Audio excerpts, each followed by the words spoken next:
vous allez bien, merci de me retrouver dans cette vidéo où je vais vous parler de tous mes petits produits terminés du mois d'août.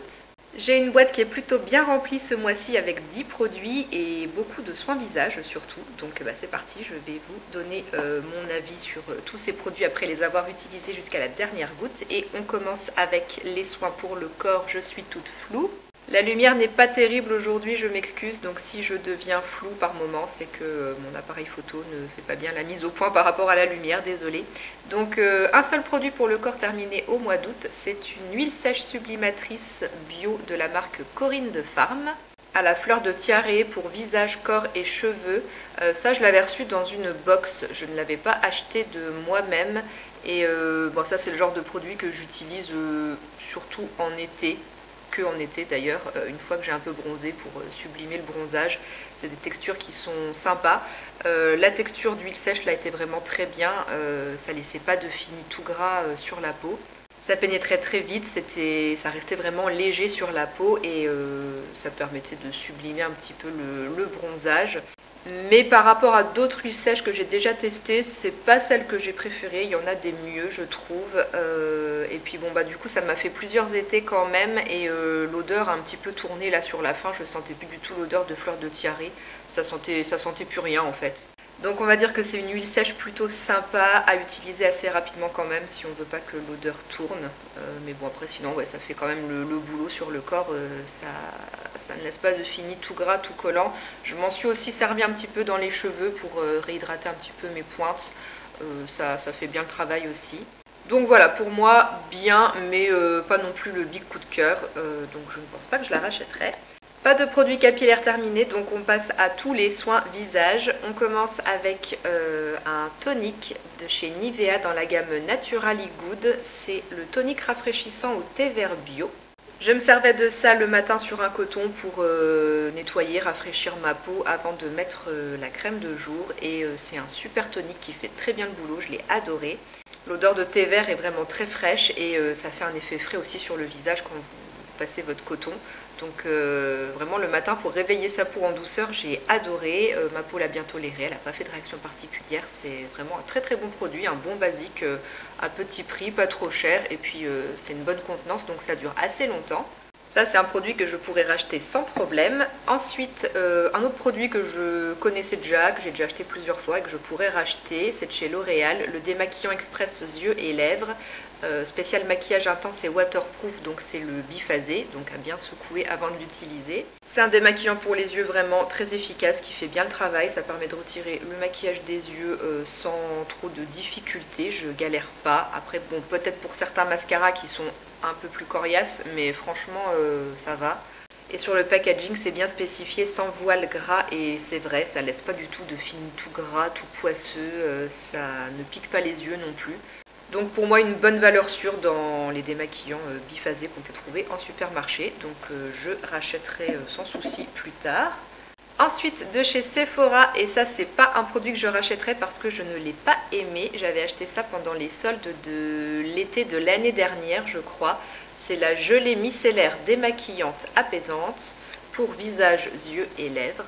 Et c'était un gros bidon de 400 ml avec flacon pompe. Alors le flacon pompe est très pratique, mais sachant que c'est un produit que j'ai pas aimé, les 400 ml c'était un peu long à terminer.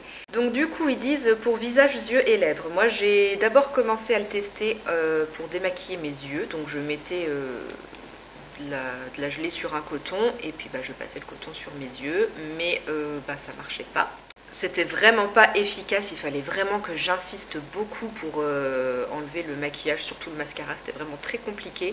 Le coton je trouve absorbait quand même pas mal la gelée aussi, donc c'était pas top. Et puis la texture de gelée sur les yeux, je trouvais que c'était pas agréable, ça me laissait un peu un voile sur les yeux, non franchement c'était pas agréable du tout. Donc du coup j'ai arrêté de m'en servir sur les yeux. J'avais racheté ça du coup à la place et j'ai décidé de m'en servir pour du coup me démaquiller le teint. Et du coup, comme je trouvais que le coton absorbait trop la gelée, en fait je mettais de la gelée dans mes mains et puis je massais carrément la gelée avec mes mains sur mon visage comme avec une huile démaquillante en fait. Mais par rapport à une huile démaquillante, c'est vraiment pas efficace. Dans les secondes qui suivent, au moment où vous mettez la gelée sur votre visage, bon, il y a un petit côté frais qui est un peu sympa, mais quand je massais la gelée, j'avais l'impression en fait que ça glissait sur ma peau, mais que ça ne décollait rien. Ça faisait vraiment pas la même sensation qu'avec une huile. Quand vous massez une bonne huile démaquillante sur votre visage, vous sentez que vous décollez des trucs sur votre peau. Mais là, avec cette gelée, j'avais pas du tout cette sensation-là. Et puis, même du coup, après, quand je passais sous la douche pour me nettoyer le visage, quand je ressortais après la douche, si je faisais le test de me pulvériser de l'eau florale et puis de passer un coton sur mon visage pour voir, le coton était encore sale. Donc c'est que ma peau était pas bien démaquillée, pas bien nettoyée. Donc dommage pour ce produit, la texture de gelée aurait pu être sympa, ça changeait je trouvais, mais c'est pas efficace, ça fonctionne pas, donc ça je ne rachète pas. Ensuite je jette une éponge konjac, la plus nulle de la terre que j'ai jamais essayée. On pourrait penser qu'une éponge konjac c'est une éponge konjac et qu'il n'y a pas trop à tergiverser, que c'est un peu toutes les mêmes, qu'elles se valent, mais franchement non, c'est pas toutes les mêmes et il y en a qui sont vraiment nulles. Donc celle-ci je vous la recommande pas du tout. C'est l'éponge konjac de la marque Le Comptoir des Tendances, je crois que c'est ça l'abréviation là, LCDT, c'est le Comptoir des Tendances. J'avais acheté ça sur EasyPara. Et alors c'est une éponge, désolée c'est dégueulasse, mais elle a moisi vraiment très très vite comparé à d'autres éponges konjac et surtout au niveau de la texture. J'ai jamais vu un truc aussi pourri, je sais pas trop comment vous expliquer la chose, mais quand vous mouillez votre éponge konjac, c'est censé un petit peu gonfler, puis être moelleux, avoir du rebondi. Et celle-là, en fait, elle est devenue très vite toute flasque. Il y a un petit trou là, mais on verra pas à la caméra. Moi, si je regarde dans le trou, en fait, on voit qu'à l'intérieur, c'est vide. Il n'y a pas de fibre en fait. Donc en fait, quand je l'humidifiais, c'était tout mou, ça gonflait pas. Et du coup, l'éponge, elle s'est très vite détériorée, elle s'est déchirée, ça a moisi à vitesse grand V. Donc franchement, nul. Je recommande pas du tout cette éponge konjac sur EasyPara, là, ne l'achetez pas du tout.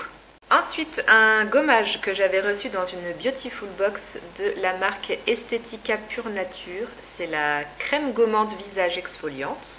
J'ai été vérifiée sur internet avant de commencer la vidéo et c'est un produit qui existe toujours et qu'on peut toujours se procurer parce que quand même bien souvent dans les Beautiful Box, ce qu'on reçoit, des fois après pour les retrouver, c'est pas facile. Et ce produit existe toujours et il coûte 14,50 € je crois ce que j'ai vu comme prix, donc c'est assez raisonnable. Mais c'est pas un gommage visage qui m'a transcendé plus que ça. Niveau odeur, on sent que c'est un truc naturel, qu'il n'y a pas de parfum ajouté, ça sent vraiment les ingrédients un peu bruts on va dire.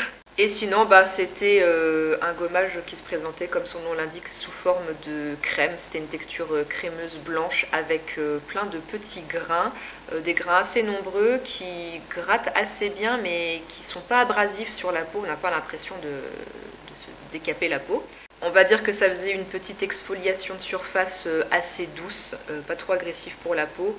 Mais pendant tout le temps où je l'ai utilisé quand même, j'ai trouvé que surtout au niveau de mon nez, des ailes du nez, j'avais quand même les pores qui étaient un peu plus encrassés que d'habitude. Donc pas assez costaud pour moi à ce niveau-là. Après pour le reste du visage, voilà, ça fait l'affaire. Mais j'ai pas pris plus de plaisir que ça à utiliser ce produit on va dire. Donc bien mais sans plus. Un autre produit qui vient d'une Beautiful Box et qui n'existe plus, là j'ai regardé sur le site de la marque, il n'y est plus. Il y a un autre masque mais celui-là il n'y est pas, donc c'est un masque visage, le masque actif Exua Revitalisant. Et c'est de la marque Theobroma Secret Cacao, donc c'est une marque si j'ai bien compris qui fait beaucoup de produits à base de beurre de cacao. C'est assez sympa parce que du coup ce produit sentait le cacao. Niveau texture et couleur, alors la couleur du produit vous pouvez la voir là mais ça a un petit peu foncé là quand même, c'était un peu plus clair, c'était la limite moi la couleur de ma peau en fait quand j'appliquais le masque ça se voyait pas sur ma peau.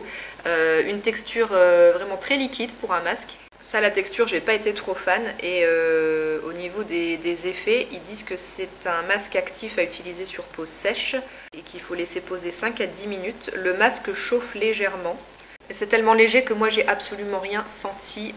Toutes les fois où je l'ai utilisé, j'ai pas senti de sensation de chaleur, de produit qui chauffe un peu sur la peau. J'ai jamais ressenti ça. Et puis bah, sur le packaging, ils expliquent pas trop ce qu'on est censé ressentir comme effet. Ils disent juste que c'est un truc revitalisant, mais franchement, avec ou sans, moi j'ai pas vu de différence. Je trouvais pas que ça avait d'effet sur ma peau. À part la rendre un petit peu plus douce et puis peut-être l'hydrater un peu plus avec la présence du beurre de cacao qui est en deuxième position dans les ingrédients, donc ça c'est bien. Mais franchement, j'ai rien vu de dingue sur ma peau, il n'y avait pas d'effet particulier. Donc à part l'odeur de cacao qui était assez sympa, je n'ai rien apprécié dans ce masque. Donc voilà, de toute façon on ne peut plus le racheter parce qu'il n'existe pas. Ensuite encore un masque, mais cette fois un masque en tissu qui vient de chez Action, si je ne dis pas de bêtises. C'est le masque After Sun Skin Bliss. J'avais eu ça en cadeau au boulot et du coup je l'ai emmené avec moi en vacances dans le sud et puis je l'ai utilisé un soir après avoir passé une bonne partie de la journée à lézarder sur la plage. Ma peau avait bien pris le soleil, donc c'était l'occasion idéale de pouvoir tester ce produit. J'ai fait un article à son sujet sur mon blog, donc dans la barre d'infos vous avez, je vous mets le lien pour aller lire l'article si ça vous intéresse et puis voir des photos aussi avec ma tronche qui porte le masque. Et ces petits masques de chez Action, franchement, ils sont pas mal. C'est pas le premier que je teste, j'en ai déjà essayé d'autres. Et au niveau des ingrédients, déjà, je trouve que c'est pas mal. La composition est vraiment bien. Il y a des bons ingrédients en début de liste. Donc là, ici, il y a par exemple l'aloe vera et la niacinamide qui sont assez haut placés. J'aime aussi beaucoup la qualité du tissu de ces masques, ils sont vraiment tout fins, ils adhèrent bien à la peau, ils ont une bonne taille par rapport à celle de mon visage, ça fonctionne bien. Et une fois que c'est posé, franchement ça tient super bien, ça glisse pas. C'est bien imbibé de produits, au moment où vous le posez sur le visage c'est super frais, ça rafraîchit, ça fait du bien. Et puis quand on retire le masque après, moi je masse l'excédent de produit qui reste sur ma peau. Et je me sers même du produit qui est un petit peu au fond du packaging, j'en prends sur mes mains et puis j'hydrate un peu mon cou, mon décolleté avec pour pas gâcher de produit. Et ce petit masque, ma foi, il a apporté un bon petit boost d'hydratation à ma peau. Elle avait quand même bien bu le produit pendant les 20 minutes où je l'ai laissé poser. Ils disent 10 à 15 minutes, mais moi j'ai laissé 20 tellement c'était agréable. Et puis comme le masque en plus ne glisse pas, c'est limite si on l'oublierait pas. Donc franchement il a fait du bien à ma peau qui avait été un peu échauffée par le soleil ce jour-là. Donc voilà pour ce produit. Je ne sais pas si je rachèterai parce que j'ai quand même été plus satisfaite par d'autres masques de chez Action que j'avais déjà testé l'année dernière. Bon après je pense pas qu'on peut les retrouver. Mais pourquoi pas tester d'autres masques de chez Action, en acheter d'autres, peut-être pas celui-là en particulier. Parce que par rapport à ceux que j'avais essayé l'année dernière, je trouvais que l'effet hydratant et rafraîchissant était un peu moins prononcé. Je me souviens que ceux que j'avais utilisés l'année dernière, même après avoir retiré le tissu de ma peau, ça avait conservé un effet frais pendant au moins 10-15 minutes, donc c'était vraiment très agréable. Mais celui-là, une fois que je l'avais enlevé, je sentais plus du tout l'effet rafraîchissant. Et puis même ma peau, je sentais qu'elle était bien réhydratée, mais elle renvoyait pas aussi bien la lumière qu'avec les masques que j'avais utilisés l'année dernière.